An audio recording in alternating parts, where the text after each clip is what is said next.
Greetings to everybody and welcome to the 12th session of the PWL International Seminar. As you know, this seminar is hosted by ifilnova at the Nova University of Lisbon in the context of the FCT-funded project Mapping Philosophy as a Way of Life, an Ancient Model, a Contemporary Approach. Today, we have the great pleasure to have with us Ype de Boer, whom I'm very, very pleased to introduce to you. Ype de Boer is a lecturer at the Radboud University Nijmegen at the Department Metaphysics and Philosophical Anthropology. His research focuses on the relation between ontology, ethics, and imagination. And in this context, he wrote his PhD thesis on the notion of happy life in the work of the Italian philosopher Giorgio Agamben. And after that, he has published 2 books in Dutch, the titles of which I will say in English. I don't dare saying them in Dutch. So the first one is Murakami and the Ethics of the Split, which is a philosophical exploration of the fiction of the Japanese author Haruki Murakami. And the last one, The Erotic Experiment, Beyond Modern Sexual Identity, which combines a Foucault and Frankfurter Schule-inspired critique of the value and role of sex in modern society with a philosophical experiment concerning the idea of the erotic.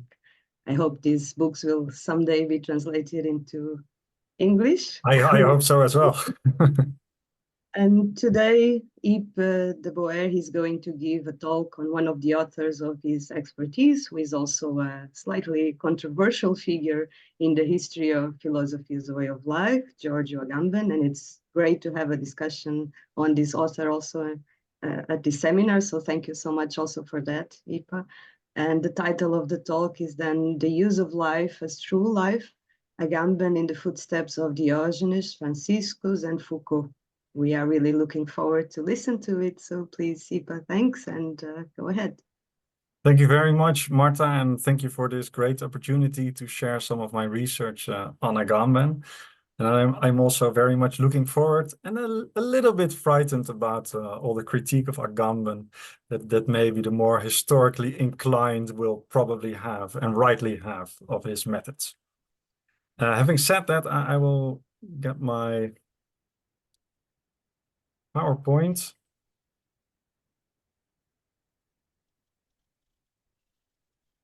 Yes. Can you all see it? Good. Okay. Perfect. All right.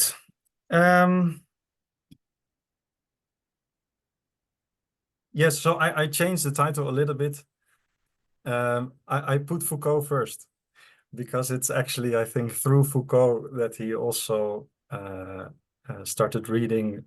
I actually don't know. He didn't really write that much. He mentions it sometimes, cynic life and also the notion of true life. But I think also his reading of the Franciscans is very much Foucault inspired. So Foucault is first, then Diogenes, and then the Franciscans. All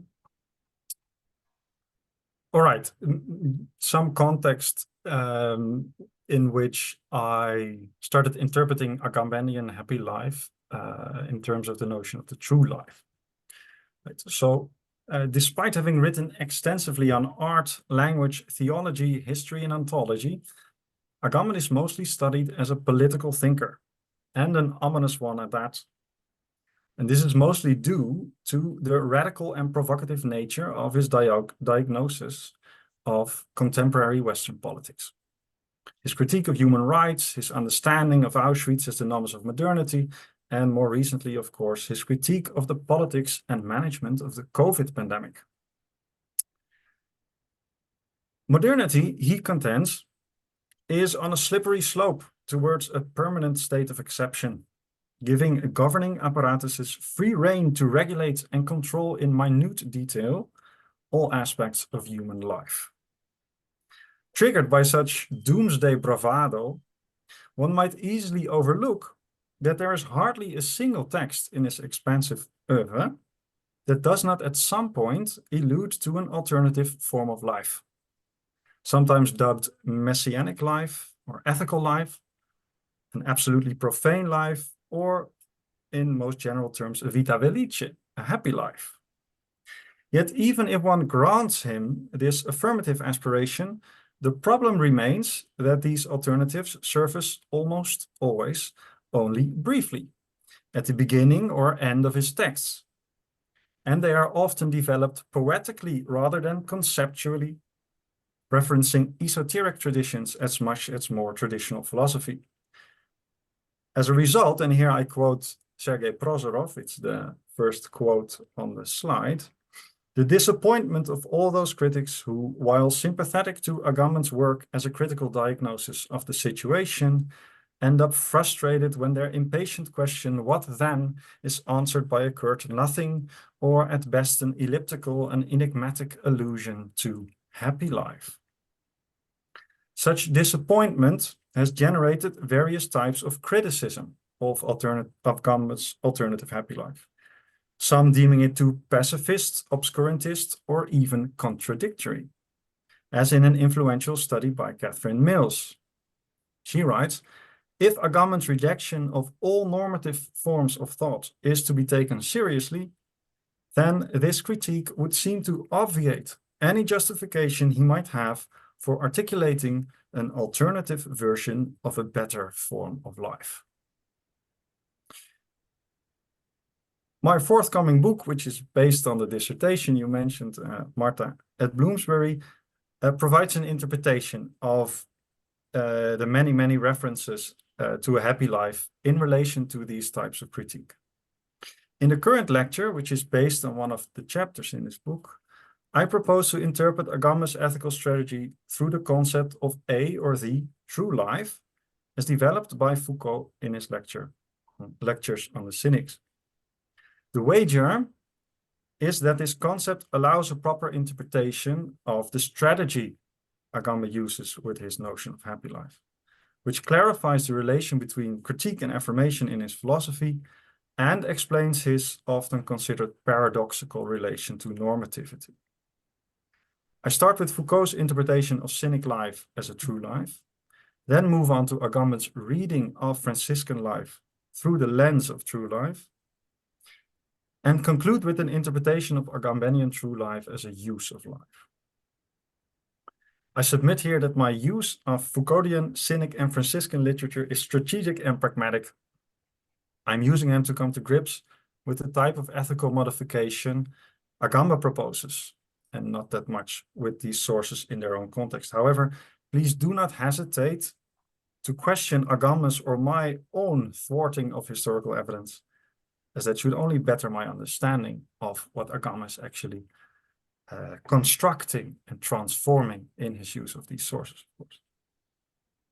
All right. Foucault and the Cynics.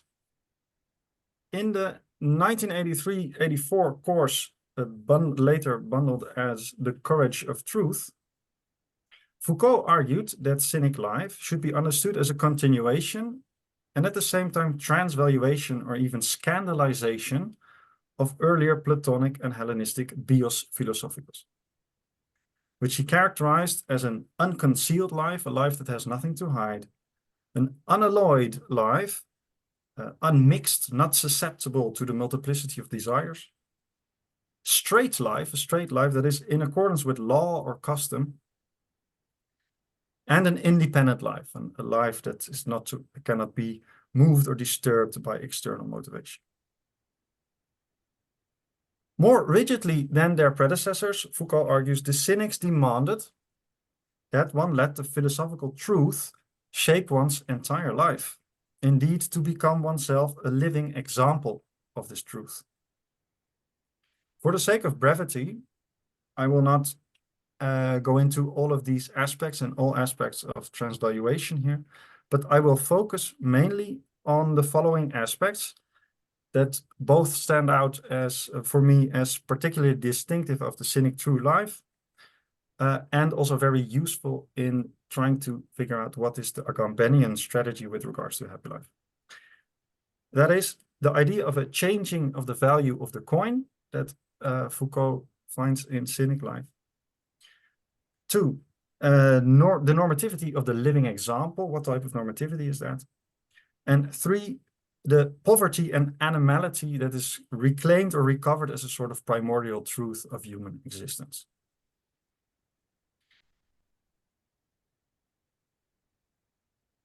All right, so changing the value of the coin.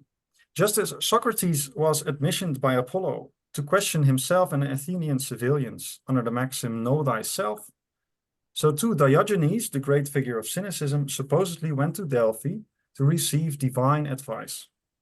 In this case, to change the value of the coin. Foucault points out that the many interpretations and uses of this phrase in texts about cynic life points out that there are many interpretations, but he himself emphasizes those interpretations that relate the Greek nomisma, or coin, to nomos, law, custom, convention. This allows Foucault to explain cynic life as itself changing the value of the philosophical life as it was customarily understood. That is, according to the four qualities I just mentioned. Cynic life is made up of the same material, but now bears a new face, a grimace, Foucault writes. Important for my purpose is that this cynic transvaluation that Foucault describes also fundamentally involves a new engagement with law and convention in general. Where the Platonic Socratic model of true life asked of its adherents to live a straight life, understood as a life that was at least in practice in accordance with law and custom, as famously narrated in the Apologia, and was for that reason free from shame, the cynic life is straight and shameless precisely insofar as it challenges, mocks, and renders superfluous all law and custom that does not strictly align with man's animal nature. What is considered improper or even evil in the eyes of convention is practiced publicly and without shame as true and natural by the cynics. So one of the various quotes we could use from Foucault's lectures concern what he says of Diogenes and Crates, which they are to repeat, which they should supposedly have repeated many times. How can we consider making love, having sexual relations to be an evil? It's on the slide. Since it has been implanted in our very nature. Since it has been implanted in our very nature, it cannot be evil, so it does not have to be concealed. The cynic public life will therefore be a life of blatant and entirely visible naturalness, asserting the principle that nature can never be an evil. Philosophical true life is thus transformed by the cynics into a challenge of convention and custom as arbitrary, ungrounded, and unnatural. It presents true life as an other life, a life other than and more natural than people and also earlier philosophers regularly lived it.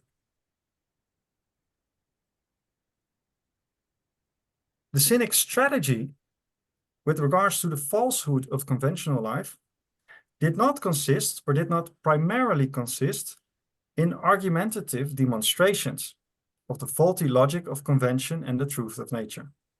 Nor did it consist in revolutionary overthrowing an existing order in the name of a better one. Rather than theoretical discourse or political reformation, their strategy concerns becoming oneself an example of an alternate way of life. They emphatically demanded of one's own life to, and I refer again to the slide, manifest directly by its visible form, its constant practice, and its immediate existence, the concrete possibility and the evident value of an other life, which is the true life.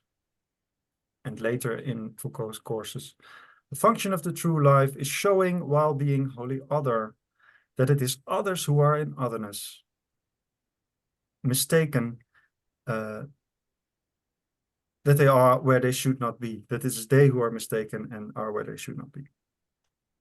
The very fact that their life was transmitted in the form of anecdotes testifies to the cynic reliance on the normativity of the example. It seems plausible that these anecdotes were not didactic add-ons to a more profound yet lost theoretical systematical discourse, but that they correspond precisely with the cynic strategy of the living example of truth, rather than a written down conceptualization or theorization of it. Various anecdotes about Diogenes bring to light not so much a nonconformist theory, but precisely a nonconformist life, playing with, breaking, or simply disregarding social conventions. It is these very scandals themselves that expose the contingency of custom and convention and thus bring to light the possibility of another way of life. Finally, the cynic challenge of custom and convention did not, of course, happen solely for recalcitrant reasons.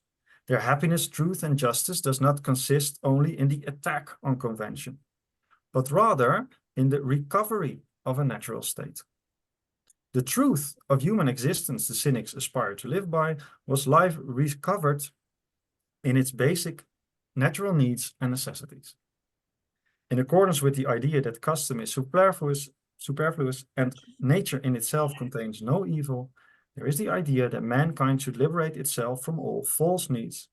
That is, those needs and desires the animal can live without. The simple and crude truth, Foucault writes, of cynic life is human life returned to its animal state without makeup, one could say, completely free of shame, guilt, and therefore completely independent. For the cynics, Foucault contends, and again, this is the final quote on the slide, Bios philosophicus, as a right life, is man's animality, taken up as a challenge, practiced as a task, and thrown in the face of others as a scandal.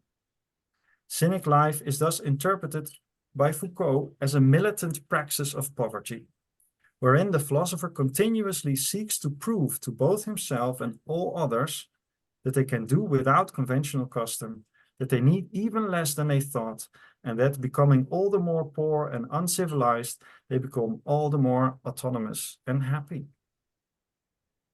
All right. It is these three aspects fundamental to cynic life, so transvaluation of nomos, normativity of the example, and the idea of a more primordial natural use of life.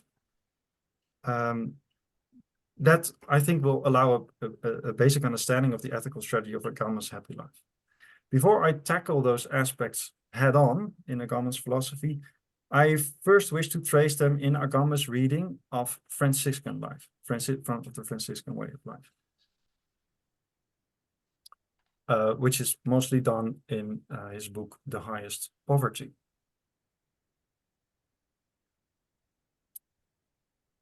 Immediately in the introduction, Agamben clarifies that his interest in the monastic tradition and the Franciscan way of life in particular has to do with the peculiar intimacy they developed between rule and life.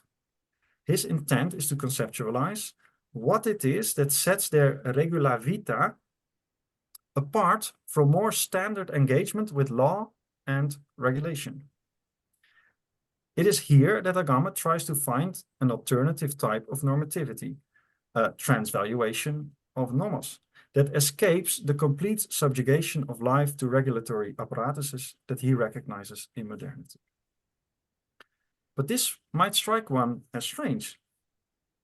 Of all places, why would Agamben try to develop a paradigm for his alternative form of life from within a corpus of texts that regulate not only the social relations of the initiates, but also, and in great deal, the way they are clothed, how they spend their time, hour by hour, and even through continuous prayer and meditation, their mental life? As the emphasis in early monasticism on penitence, abstinence, and mortification shows, the monk's life can entail a violent ethical reduction, leading to a subjugation of life to a totalitarian rule. Is this not precisely what he fears will arise out of the permanent state of exception? Is this not, that is, the very situation his happy life is to counteract? Recognizing such a totalitarian shadow, as Agamben writes, within monastic life, he contends that the intimacy between life and rule to which the monk vows points also to a different ethical paradigm, that instead of a liturgicization of life, achieves a total vivification of liturgy. He finds testimony of such a vivification, for instance, in the room that the rules allowed for variation amongst different orders in specific ways in which the rules concerning obedience, chastity, humility were to be practiced. So he quotes Bernard of Clairvaux as writing, so long as one carefully observes the good custom of his house, he, the monk, is beyond doubt living according to the rule, for the rule admits of variation among customs. Secondly, by requiring, first of all, dedication and intention, rather than strict observance, the monastic rules allow for and anticipate imperfection. Various anecdotes testify to the monastic awareness of the impossibility to live completely without sin. Observe at all times all the rules, so that it would have been pointlessly cruel to hold the monks to these rules as the law would do, focusing instead more on ability and sincerity than actual observance. Ostienses, Agamben claims, argued, for instance, that not all rules should be regarded as straightforward precepts, for, and here he quotes Ostienses, otherwise scarcely one monk in 4 could be saved. As a result, rather than prescribing what one must do, the monastic rules could be considered as indications to improve, educate, and invite the monk to better themselves. Rather than prescribing what the monk must do, they seem rather to invite the monk to become capable of living a blessed life. The rules thus promote education and emendation over sanction, at least in the selective readings that Agamben sometimes develops. It is such a shift of emphasis from norm to life, already present in some earlier monastic ways of life, where not a rule as precept resides over a life that is to be conformed to it, but in which it is rather that the rules and norms are upheld and used only insofar as the lives of the monks enable that. It is there that Agamben finds, it is that this new relation, this new idea of rule, that Agamben finds cultivated in Franciscan theory and practice. For the Franciscans, Agamben argues, it is life to be applied to the norm and not the norm to life, as the second quote on this slide says. So again, there's a sort of there is also here in the Franciscan way of life a transvaluation of nomos, of a way of engaging convention and rule. The question then becomes, what type of normativity survives such a vivification of rules? And what I now wish to argue that it is, again, a type of normativity that works through and by example. For just as in Cynic life, in Franciscan life, the normativity of the living example comes to replace or takes precedence over institutionalized and legal normativity. Franciscan rules, customs, and habits are exemplary rules.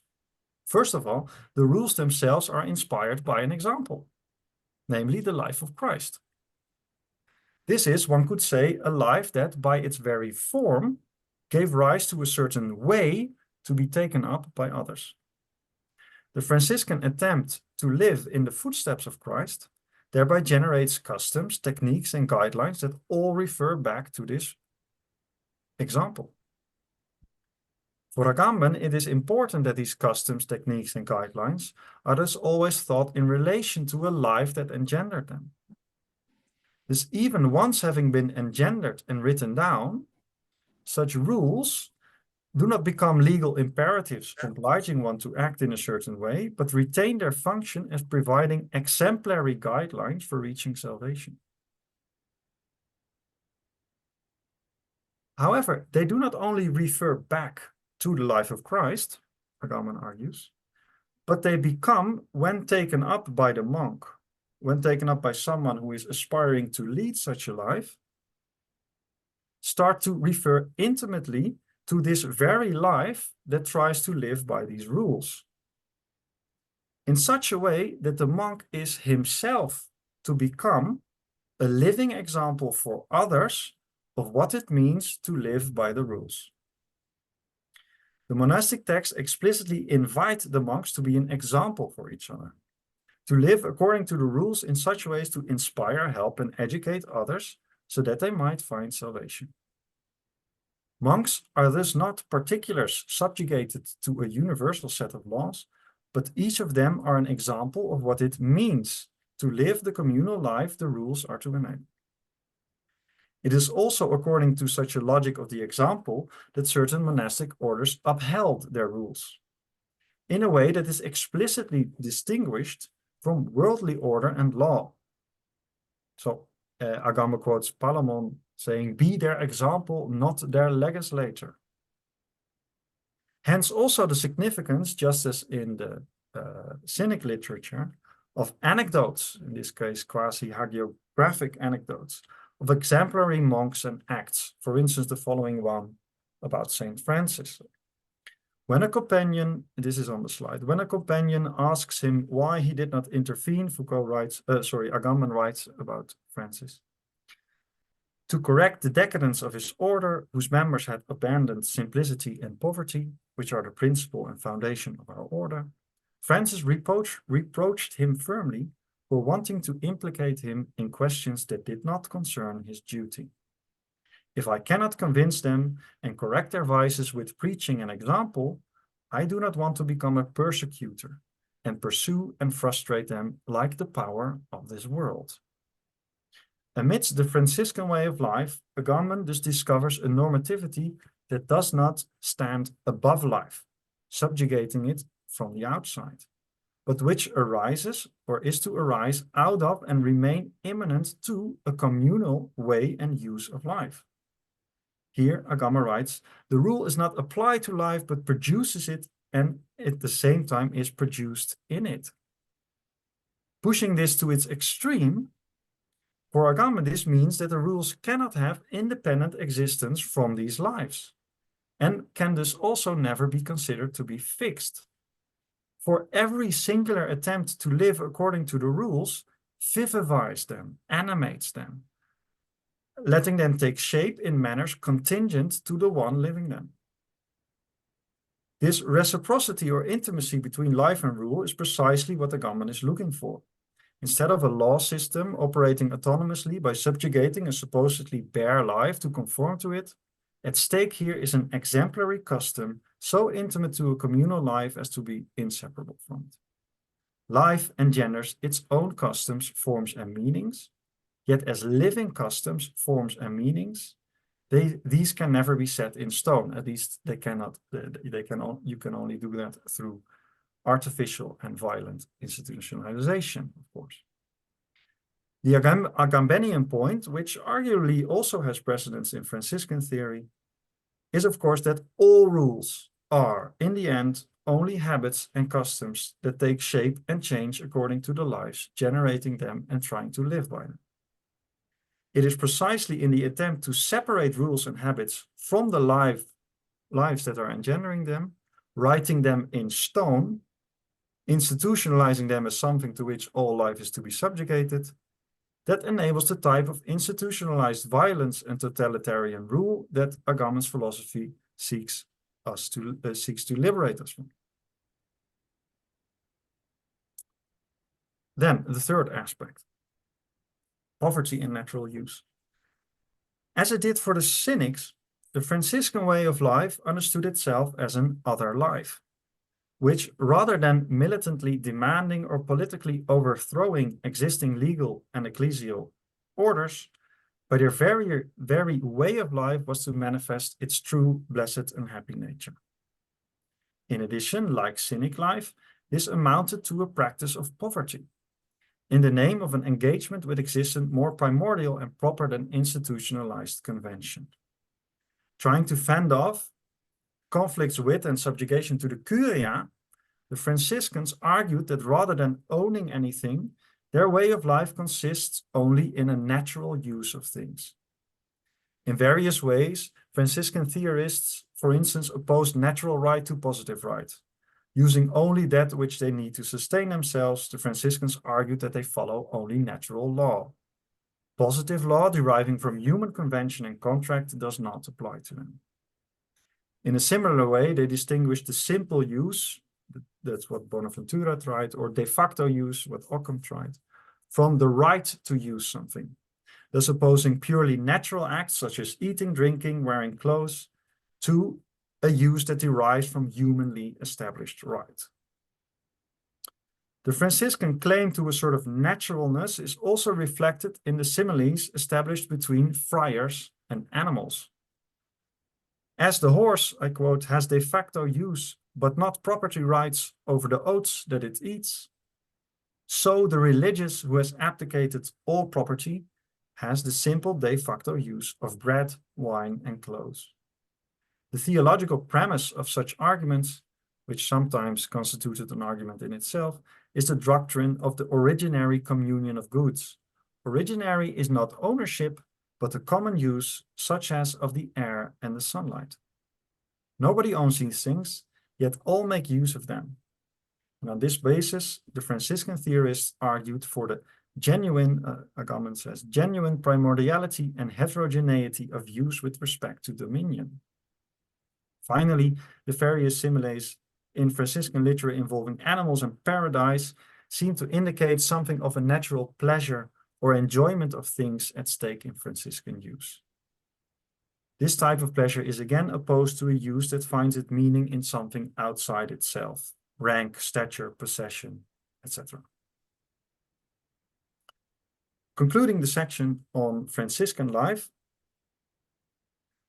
one could say that read in the light of Foucault's understanding of Cynic life as true life, Agamben's engagement with the Franciscans allows one to establish the following correspondences. Like the Cynics, the Franciscans endeavored to expose the contingency or purely psychological reality of worldly convention, most explicitly that of ownership in the case of the Franciscans. Similarly, as opposed to the ways of the world and of the church, the Franciscans attempted to live life in poverty, not owing anything nor laying claim to any stature, instead only making use of their natural surroundings. Moreover, this way of life is not to be enforced juridically or politically, but should manifest its truth and happiness through example. The alternative true life, the Franciscans lay claim to entails, as it did for the Cynics, sort of going back to the basics of nature, itself presented as happy and blessed life, of course, within a Christian framework. All right. What I now want to do is interpret Agamben's own idea of a happy life along these same lines as I did Foucault's Cynic life and Agamben's reading of Franciscan life. Thus, the transvaluation of nomos, normativity of the example, and living in the name of a more primordial use of life, use of existence. As was the case for both the Cynics and the Franciscans, Agamben's charge is not directed at a particular set of laws or a specific political or juridical order, but with how we engage law and convention in general. One of the most important tasks he sets for philosophy is to expose the contingency of all law and convention, all discourse and all apparatuses, as they are based on nothing other than the artificial and violent conservation of custom, which is erroneously represented as necessary or inhering in the nature of things themselves. In the essay In Praise of Profanation, he argues that all institutionalization relies on what he calls consecration, which he describes as the captivation of a certain phenomenon, person, location, or thing within a separated sphere of meaning, which allows us to accord a reified protocol of use with regards to this thing or phenomenon. Through consecration, water is turned into holy water. A certain landscape, a certain piece of land is turned into a sacred burial ground, to which from that moment onward, strict rules of use apply and are enforced. Religious overtones of consecration notwithstanding, for Agamben also territorial boundaries, the verdict and sanction of criminals, ownership documents, and so on, ultimately concern this same procedure, the captivation of a phenomenon by endowing it with a certain meaning, a certain purpose, a certain function, of which a certain use is derived. Such captivation of life is reaching Agamben fears, as I already said, in modernity its summit, capturing every aspect of life. That's what he fears. Importantly, his strategy with regards to this juridicization or consecration is not a head-on destruction or negation of all institutionalized meaning and protocol, nor does it concern revolution or reformation. Instead, it all revolves around a revaluation of our adherence to laws and customs and protocols and meanings themselves. In the essay mentioned, he calls his own strategy profanation, which he defines in opposition to consecration as returning a thing to the free and common use of man. So if to consecrate was the term that indicated the removal of things from the sphere of human law, as written on the slide, to profane meant conversely to return them to the free use of man.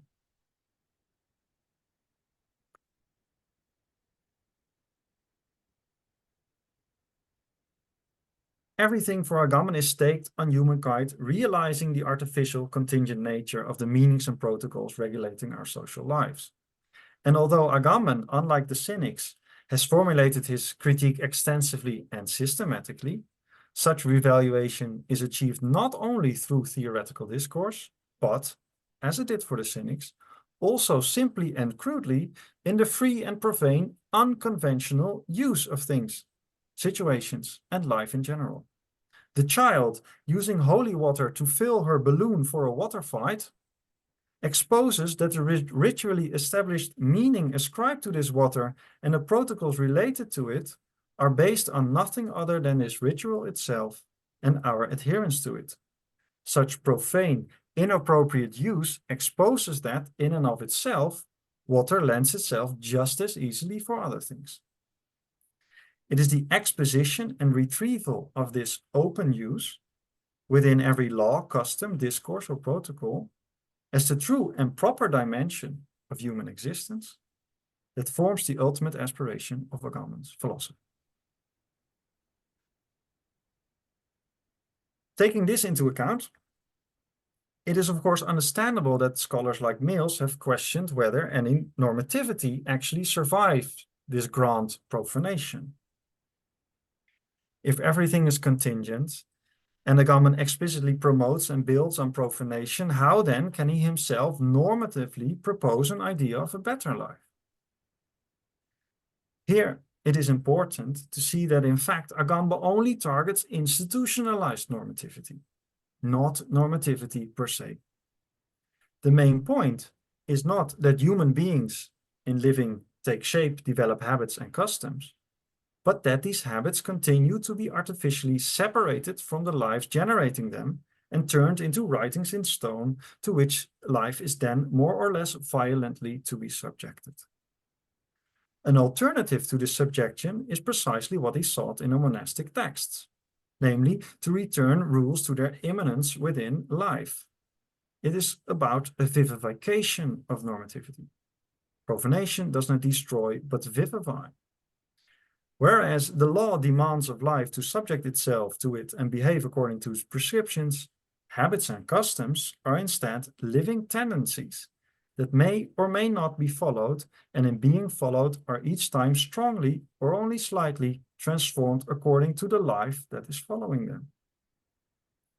Although Agamben can thus indeed not formulate imperatives, duties, or juridical systems to impose an alternate form of life, he can, without contradicting himself, rely on forms of normativity that instead lead by example or educate.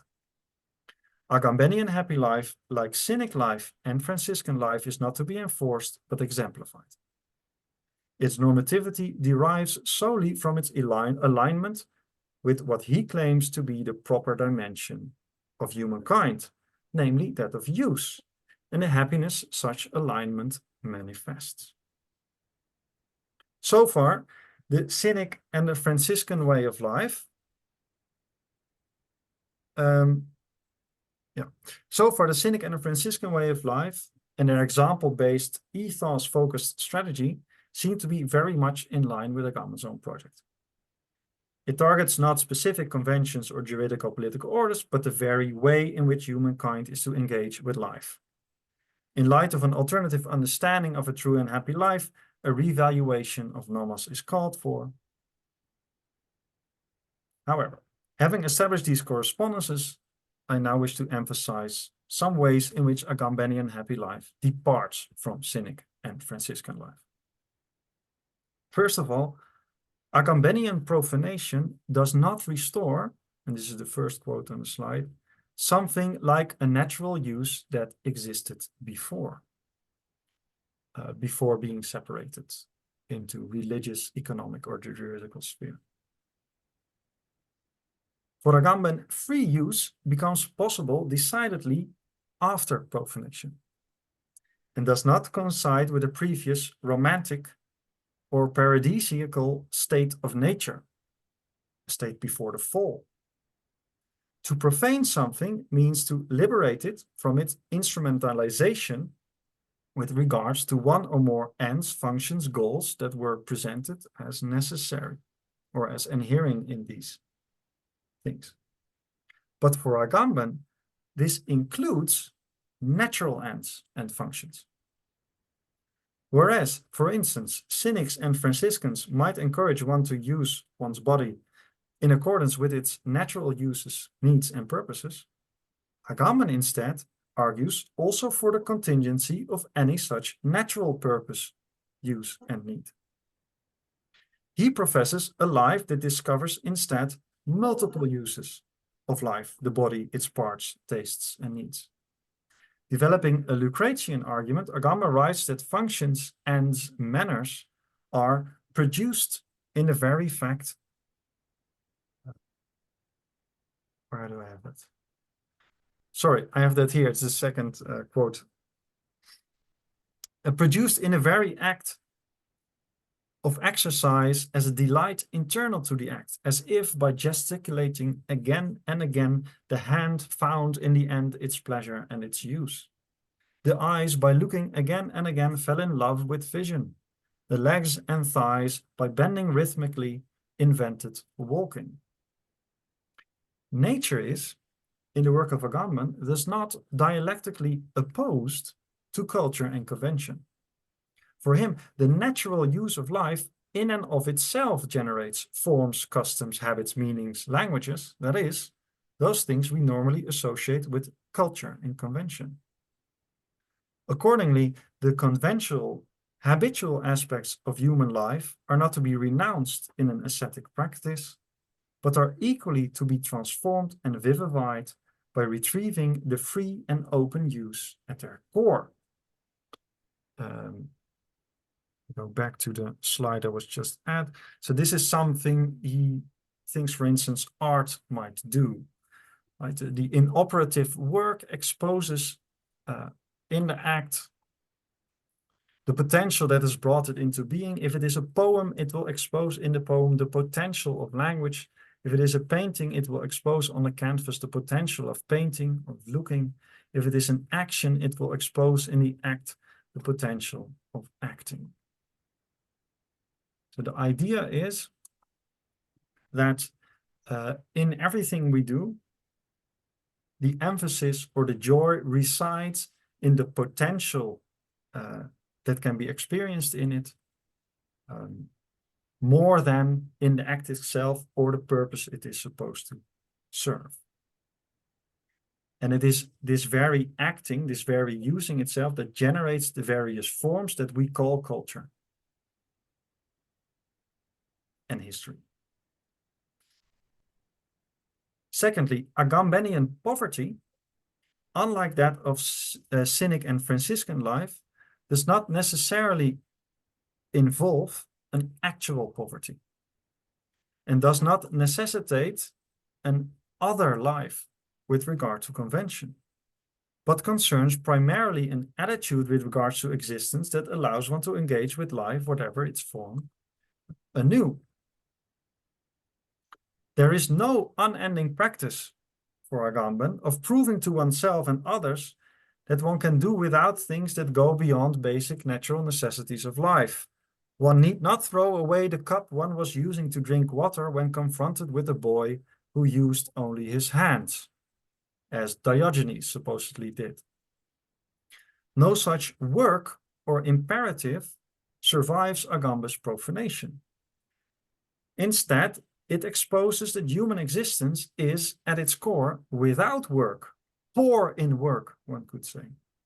Without anything to prove, become, or achieve, it is poor. Agamben's radically profane life relies solely on the capacity to experience within one's activity and work the potentiality engendering it, which I refer to in the quote, finding peace and joy in this very engendering itself.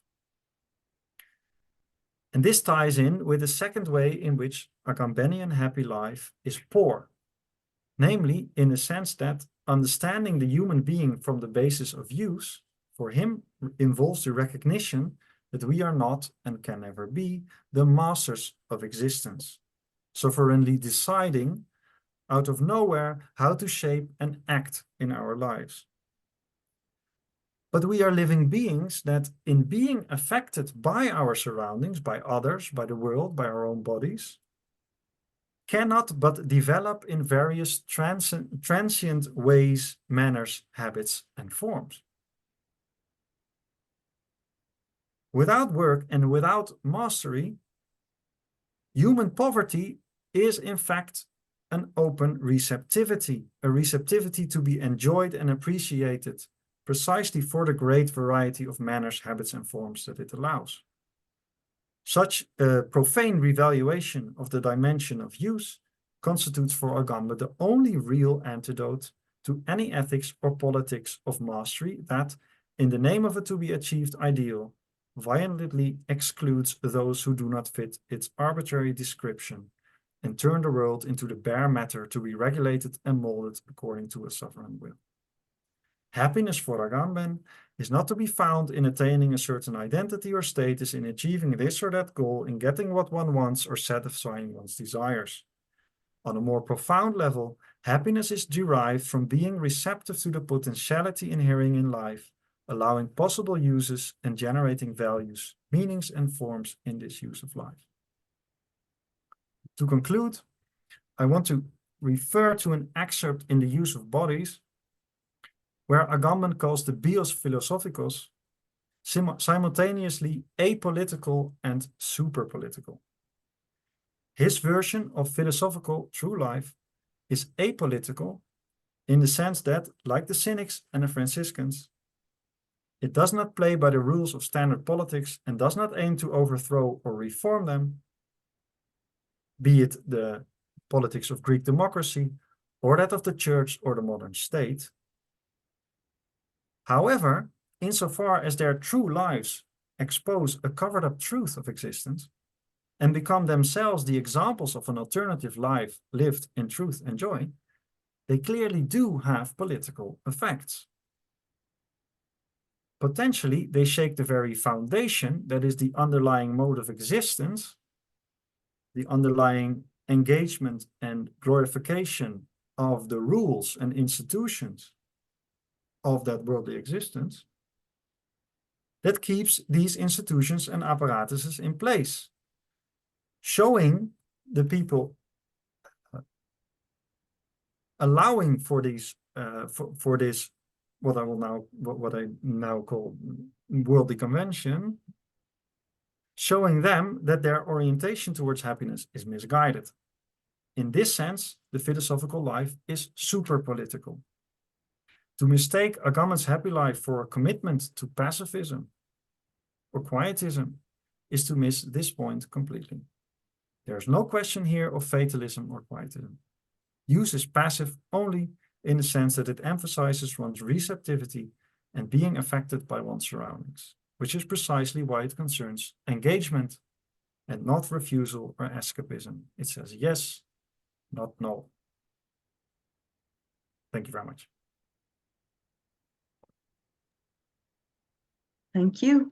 Ype, for such a thorough and stimulating, thought-provoking talk.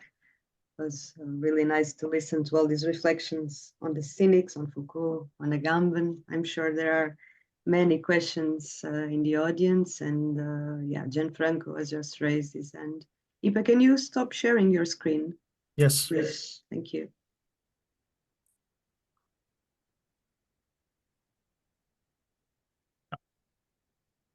Oh, hi everybody. Hi, Marta. Well, thank you very much, Hype, for this deep intervention on Agamben and on particularly on a book. You know, I am extremely curious to read also your book when it will be published. Well, I organized my questions in three parts. Well, if right. we have some time, maybe I can just question you with some critical remarks and some questions. The first one, well, I know sufficiently well the work of Agamben, particularly this book on highest poverty. One question that I make you is precisely about this, because of course the also the relevance of Franciscanism for Agamben somehow does not consider all the mendicant orders that medieval age put at disposal now of Christianism and also of following times. I think, for instance, to Dominicans, to the Augustinians, also to some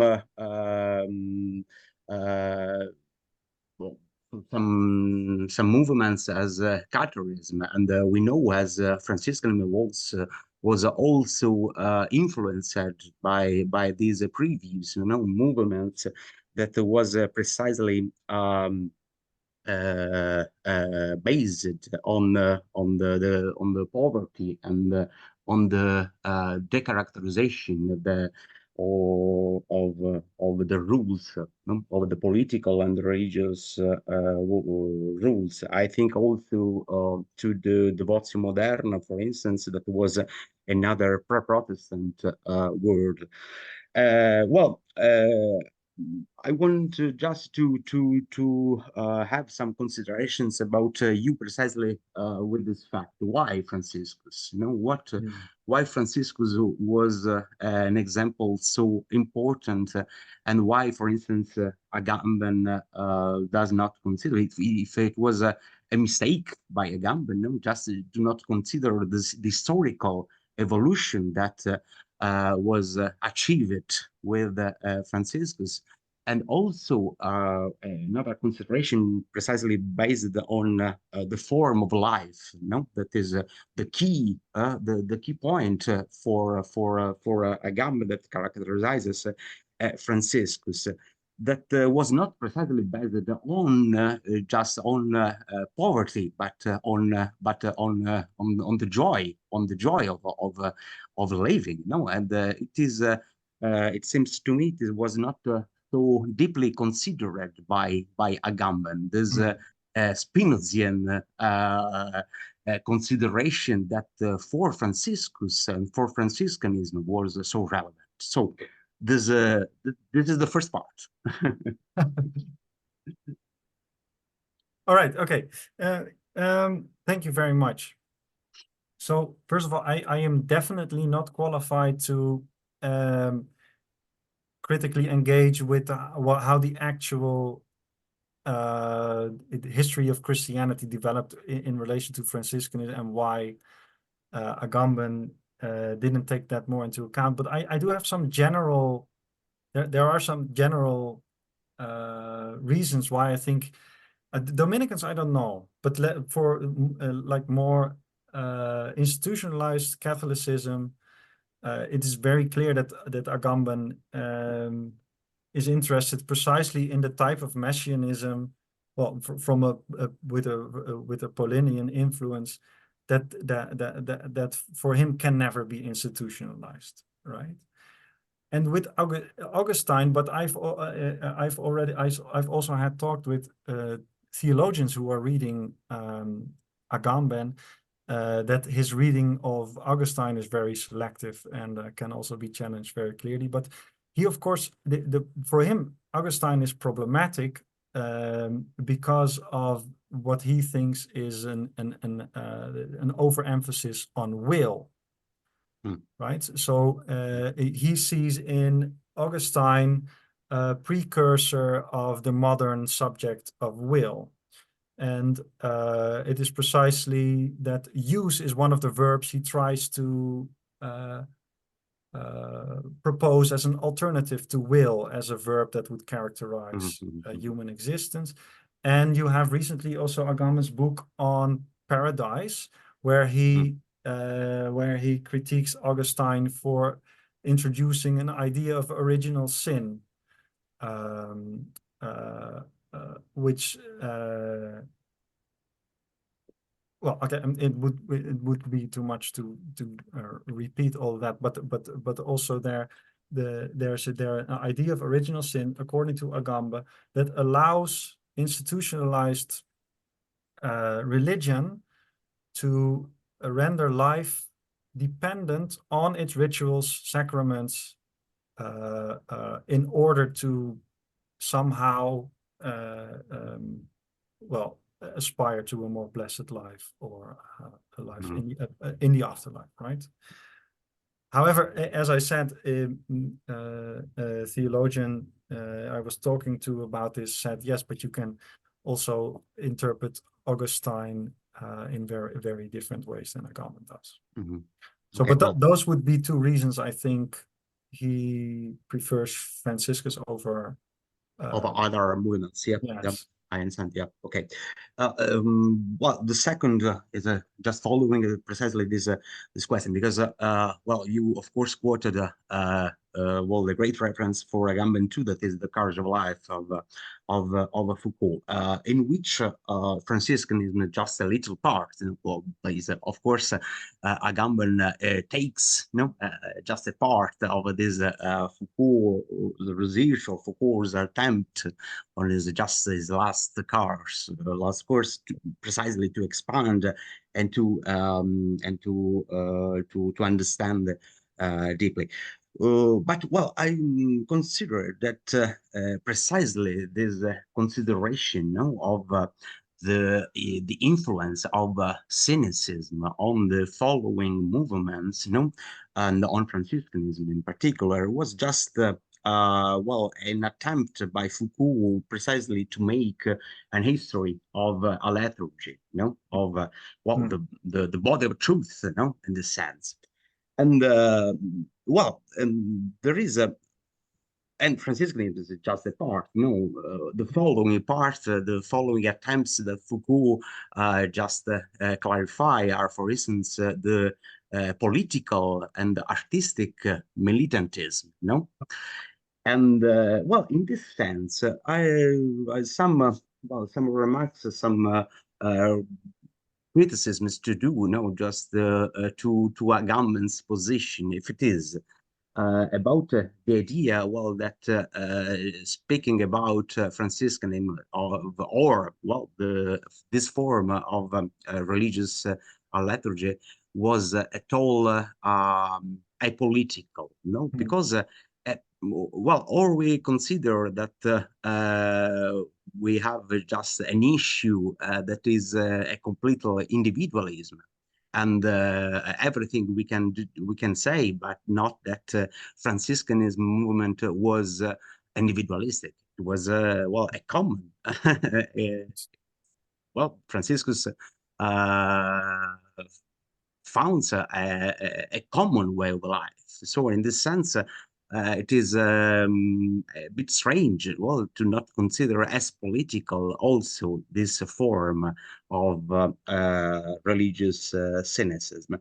And at the opposite, so following Foucault. Well, precisely following Foucault, it is just difficult to consider that is deconstruction, no? Well, of the rule and of a basing form of life on poverty and joy, as we know, is just simply apolitical on the one hand. On the second hand, can we, well, to approach, well, the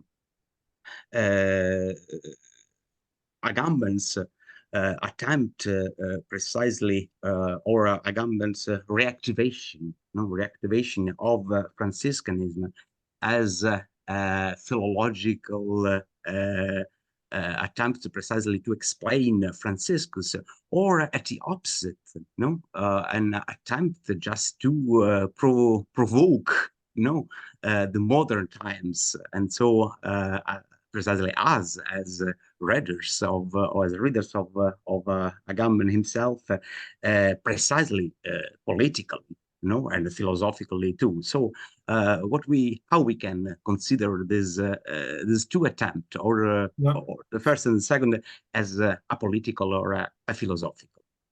Yeah, thank you very much. So I would say, so if we have to place them on a register from historical descriptive to constructive political intent, I would say Foucault is way more in the historical descriptive, especially when talking about cynic, than Agamben. Agamben is explicitly out to challenge contemporary situation. But I mean, he still does so by providing a lot of philological historical evidence, right? So, but for him, this is not, so he calls his own method philosophical archaeology, which is already interesting because it's a reference to Foucault, of course, but Foucault would probably never have called this archaeology philosophical, right? For the philosophical part, for I'm not so sure about this. Huh? Okay, we could talk, but let me give you my interpretation. So, where Foucault, at least the early Foucault, when he was pushed to make sort of philosophical systematic claims, right, about what his method says, not only about history but also about being, or he also says, no, I'm an historian. I'm a historian, right? I think precisely there where Foucault says I'm a historian, Agamben says I'm a philosopher. So he is precisely interested in what by historically retrieving aspects in history is explicitly a philosophical endeavor, in that it allows a systematical challenge of ways of thought and life in our current times. Of course, in the later Foucault, this is sometimes also alluded to in his interviews, right? When he talks about an art of existence, and that is related to his historical investigations of Hellenistic philosophy. However, so I would say for Agamben, his historical archaeological work is always already philosophical, and for him also political.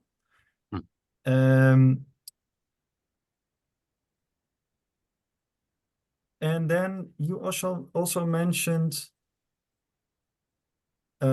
individualism, right? Yes, well, the risk, of course, Yes.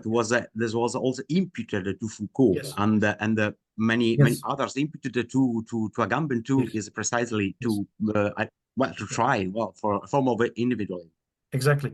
And so, and that's also why I find it interesting that Agamben doesn't talk about souci de soi, but the idea of a true life is more fitting. And why? Because it concerns use and not care, right? So in the use of bodies, Agamben has a reflection on Foucault and the care of the self, and tries to argue that the use of the self is more primordial than care. I think what is at stake there is that for Agamben, the idea of an art of existence, or of a souci de soi, still has too strong of a subject. A subject that is to take care and in a way master its own existence. Whereas in his idea, use is not what use generates a subject. So he of course says this is already implicit in Foucault, but that he brings it forward. For him, use doesn't allow a masterful subject. Use is more primordial than subjectivity in the sense that in using, in being affected by everything, you come to experience yourself as someone, as a subject. But this subject can then not transcend this dimension of affectivity and use itself. By that very reason, it cannot be an individual that only does what it itself wants or tries or develops. But it is always already affected by its surroundings and by others, and thus is a communal form. Mm. So, yeah, I don't know if he succeeds completely, but I do think this is the intent with the. Well, because of course now that is all his volumes are completed. Well, maybe now it begins our interpretation. No, yes. That is well, just the last question is precisely following this, as you mentioned. And above all, in his last volume, the use of bodies. Well, we have this the attempt of deactivation of all forms of dominion, of power, of politics, etc. Well, and precisely in this, Agamben recovers, the idea of bios philosophicus. Well, we know that the use of bodies was not the last word of our contemporary Agamben. During pandemics, for instance, all these questions, took Agamben precisely to interpret this form of bios philosophical as a deactivation of all the forms of scientific, epistemological. Well, I'm not want precisely your opinion about this, but it is interesting for me, and I think for us, precisely to understand how there's a connection that Agamben did precisely through this his attempt, systematic attempt of deactivation of the rules and the form of dominions. Well, took him to his current positions against pandemic rules, against wars, and against our Foucauldianly interpreted forms of disciplinization of society. Yeah. So I think he's actually quite.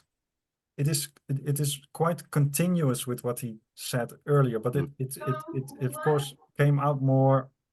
Well, first of all, it was in blogs, so it wasn't as patiently argued as earlier. But I mean, for him, of course, the pandemic was another step on a lower point on the slippery slope towards a permanent state of exception. And again, the point is not that we have doctors who tell us what we should do, but the point is that we cannot. We are moving from a point in which we consider them as guidelines and start treating them as legal imperatives that are mandatory and that should be sanctioned when you don't uphold it. So for me, it's in a way the same argument. And it's also interesting that in some of the blogs, he refers again to Franciscus, but then in a much more concrete way. So he actually says, and he's almost never direct and concrete, maybe we should be happy with less, right? So he starts talking in a sort of promoting a sort of poverty, a more literal poverty, right? Enjoying your own neighborhood instead of flying to Thailand to get an experience of nature and stuff like that, right? So he actually becomes more Franciscan in the literal sense of poverty. I feel. Well, it was a form of contestation, of all the forms of techniques in somehow. That is. But precisely in how they were in how we engage with them. So the point is not techniques or regulation, but the transformation of regulation of health, for instance, and private life into something government mandatory and in which we are made dependent on the government and stuff like that. I think that's I think that's always his target. Okay. Yeah. Thank you very much, Hap. Thank you. See you. Okay, thank you. Pedro Dotto also has a question. Well, thank you very much for this very interesting, very illuminating presentation. So I have two questions there. The first is kind of related to Gianfranco's second and third question.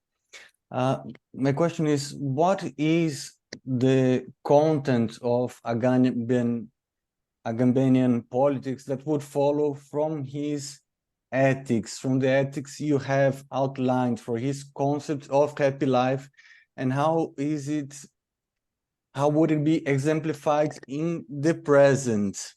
So I'm not asking specifically about Agamben's statements about what political movements are going in the right direction or in the wrong direction, but conceptually, what kind of politics in the present, not only taking inspiration from past historical and philosophical religious schools, would be aligned to his conception of a form of life that is not committed to, that is fully committed to profanation, inoperativity, deactivation, established normativities, etc.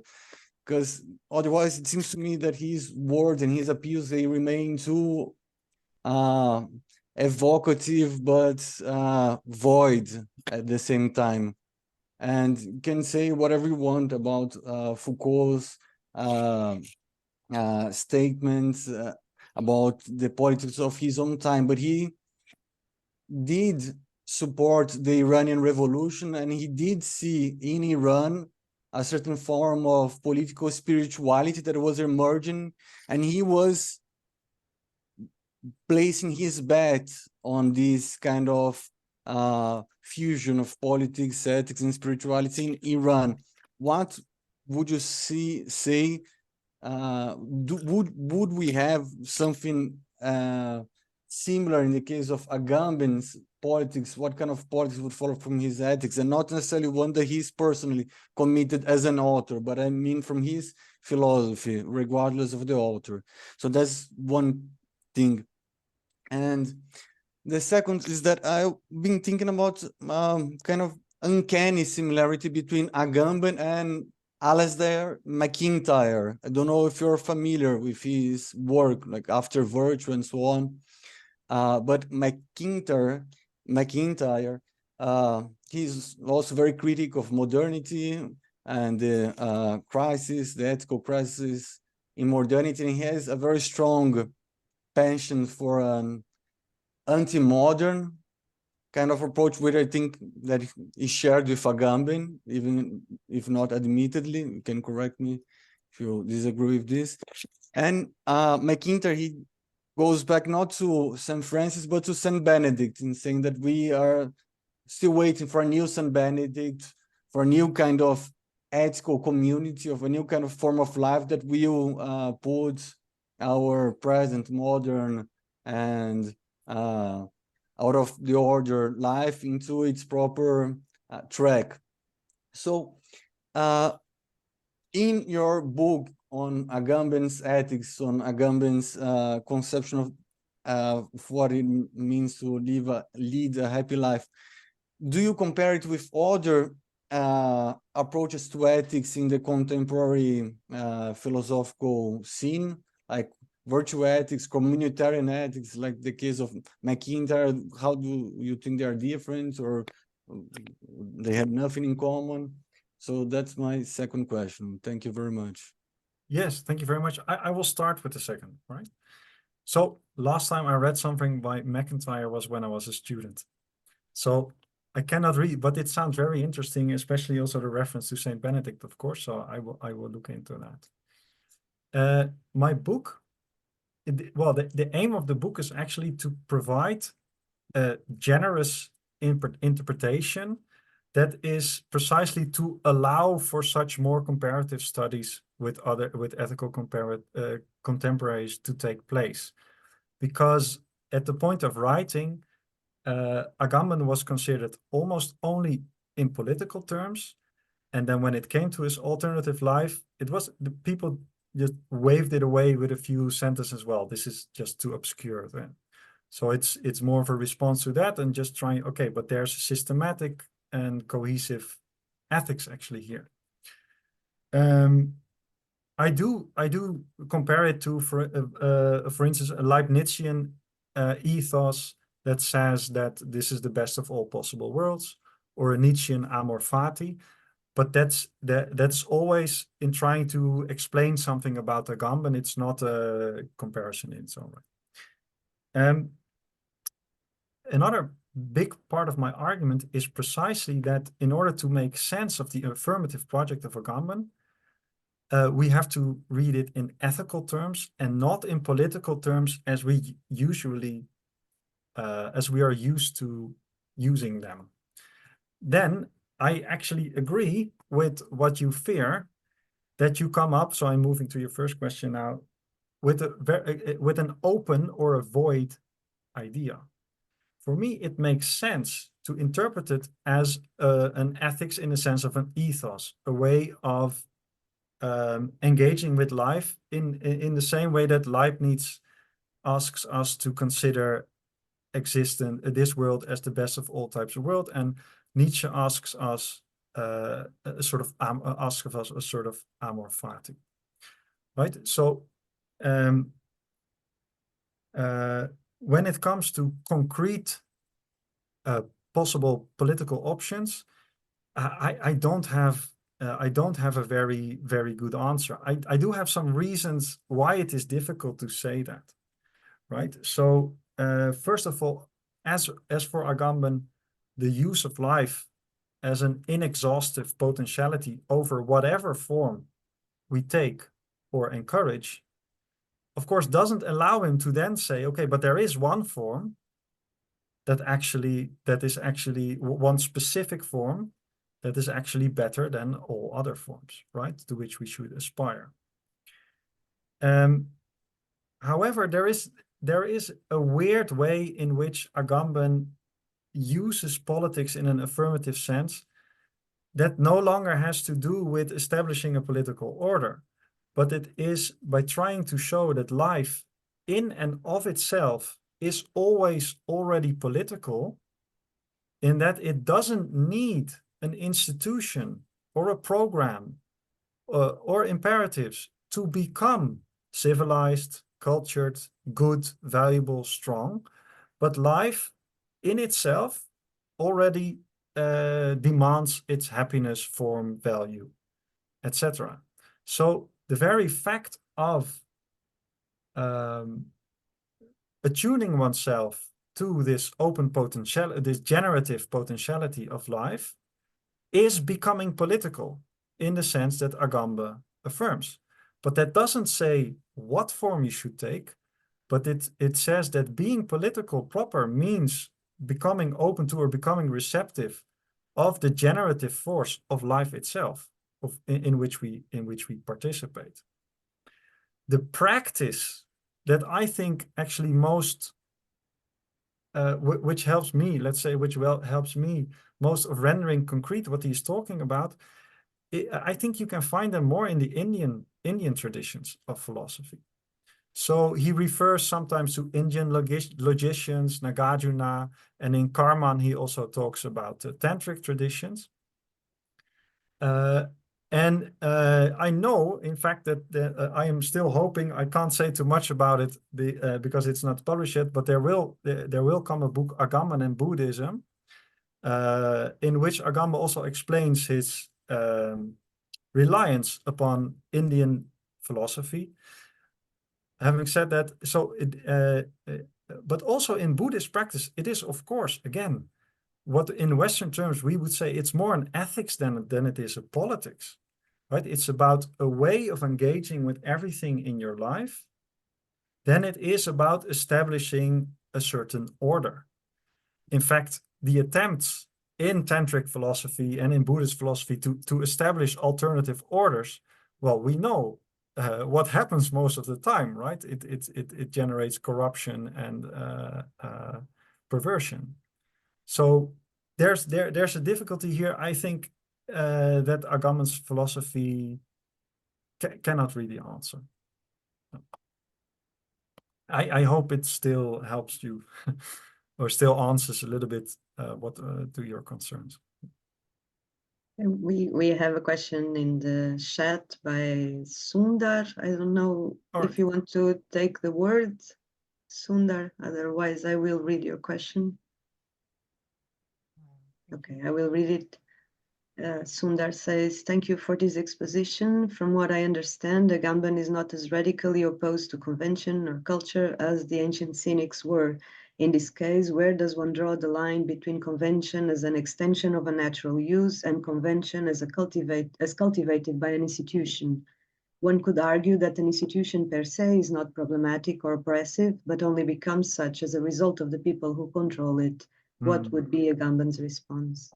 Yes, thank you very much. It's a good question, and it's a good issue, or it's an important issue. So indeed, no, he's actually not against convention or culture at all, right? So he refers to, when talking about the common community, so he refers to an idea of the day after the last day from a messianic tradition, and this will be a day in which everything is the same, just a little different. So in fact, everything remains. All our problems, everything we have to deal with in life, all our hobbies, our institutions in a certain way. But what has changed? Our dependency on them and our relation to them. And of course, this may have also grand effects on a factual scale, right? So it should, that's the hope, it should disallow the type of institutionalized violence that occurs in relation to concentration camps, wars, refugees, and stuff like that. But it doesn't propose an alternative to that. It is the idea if it just takes out the what makes these machines run, right? However, then it becomes, of course, difficult to distinguish indeed when is a convention or a habit so strongly present within a community that it loses that it loses its intimacy with this life itself. And I think that here Agamben's idea of a destituent politics or the necessity of profanation as something that should be valued and be part of life itself is important, because every convention can take on this reified shape.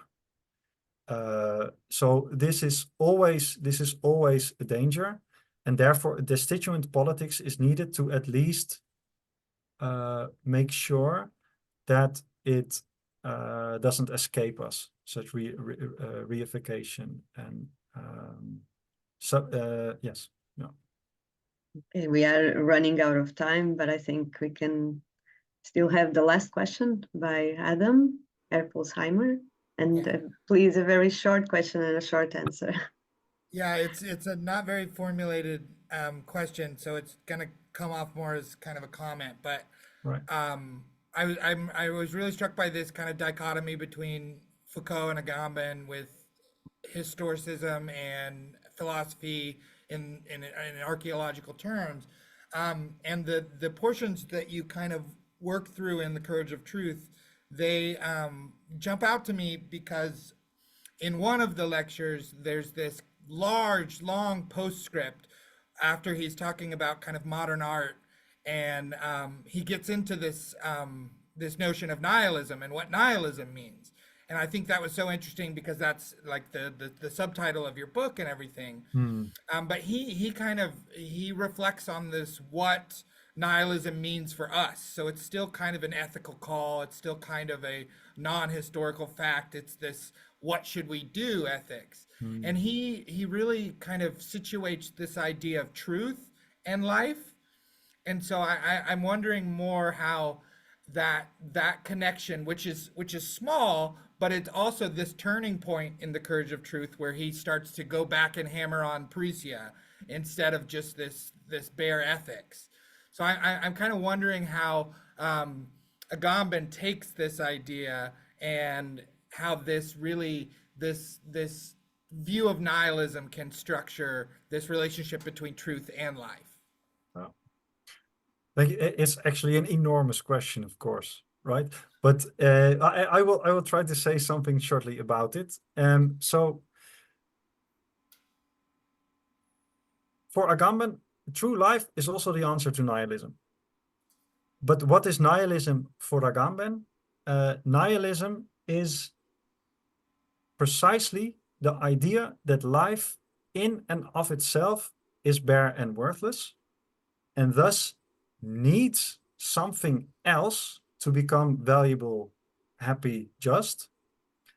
And then nihilism is the point in which we no longer believe that something exists that can give life this shape, value, or form. And therefore, everything that exists is just a bare, worthless life that is abandoned to whatever sovereign discourse or apparatus has control over it. For Agamben, the answer is a revaluation. Nihilism can only exist through the error of thinking that life in and of itself is bare and worthless. If meaning, value, stuff is always already inherent, although transient in its forms, in life itself, nihilism cannot occur. And so for him, the realignment with the truth of use is that life in and of itself generates in singularity meaning, value, and stuff like that. Only if we try to distinguish, if we consider life as itself bare and therefore in need of some change to become something good, there is the risk of nihilism. Okay, it's now time to close the session. Unfortunately, not before thanking again very dearly Ype for this great presentation and discussion. Thank you also for all the participants for being there and contributing for the discussion. The next session of our seminar will take place on the 15th of May with Simone D'Agostino, and I hope to see you all then. Till then, have a happy life. Yes. And thank you for all questions and listening and stuff. Thank you. Bye-bye. Bye.